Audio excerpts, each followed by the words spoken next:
Eh voilà, vous êtes là. Parfait, merci beaucoup. Télématin continue. On a encore 3 heures de... Non, on fera là jusqu'à 9h25. Et on embarque avec Natacha Harry. Nous allons profiter d'un grand bol d'air. Ça va nous faire du bien.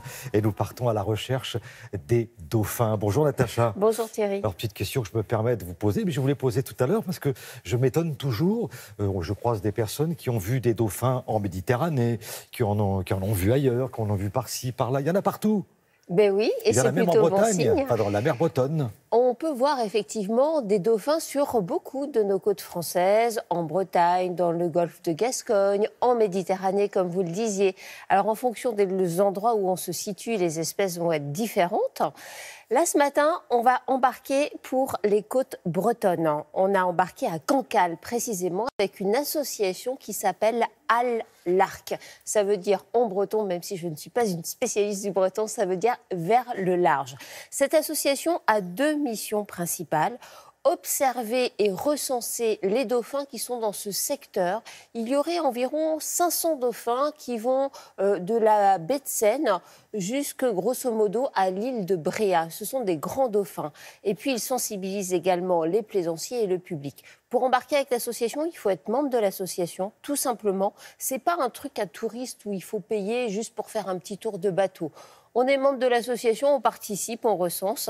Je vous propose de regarder. Vous allez voir, c'est magnifique. C'est un rêve, je crois, pour beaucoup de Français de découvrir les dauphins. Et c'est à la portée de tout le monde. Regardez.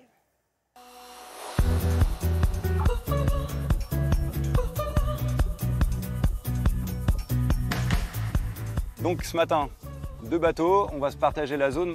Morgane va aller vers le Mont-Saint-Michel, remonter vers Granville, qui est l'entrée est de la baie du Mont-Saint-Michel, et redescendre vers Cancale. Et nous, de notre côté, on va faire la partie nord de la pointe du Groin, donc de Cancale. On va aller vers Chauzet, et ensuite on va descendre vers Saint-Malo.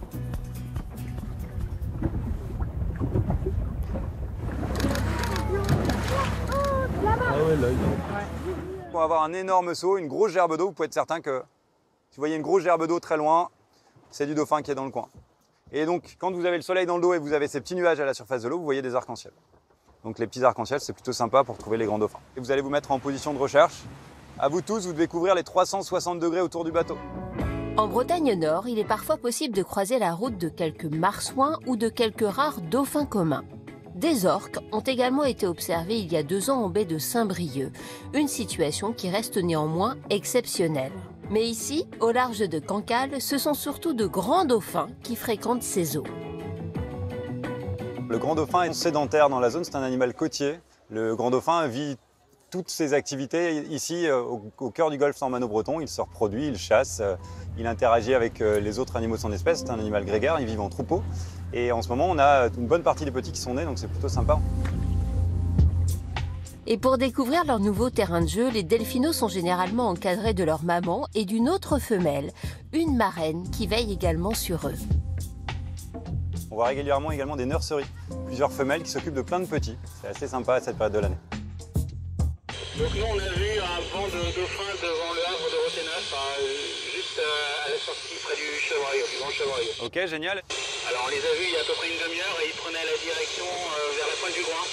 On va essayer de les retrouver. Est-ce que vous avez une idée du nombre d'individus que vous avez vus? Une douzaine à peu près, je pense. Ok, génial, bah, c'est top.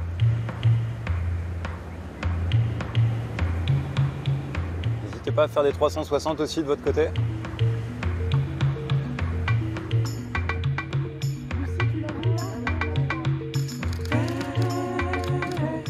On a eu la chance de les observer cette année jouer avec des méduses. Et ils font carrément une sorte de water polo, ils se jettent les méduses. Donc le dauphin peut être un animal assez imaginatif, capable de pas mal de prouesses. En plus de la sensibilisation du public à la préservation des cétacés, Al-Larc exerce une activité scientifique d'identification et de recensement des mammifères marins de la zone.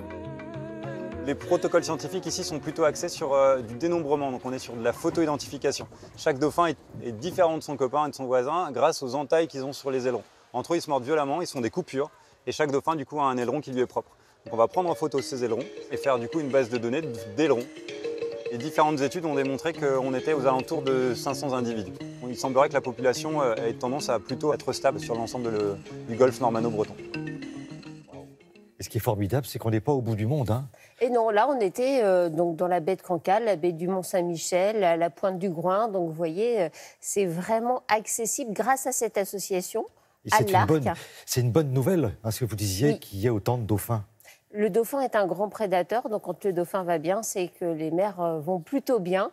Cette association travaille avec une application qui s'appelle Ops en mer. Ça permet aux plaisanciers qui naviguent et qui croisent des dauphins de remonter les informations par rapport aux animaux qu'ils ont croisés. Voilà, juste petite info au passage. Merci beaucoup, Natacha. À plus tard.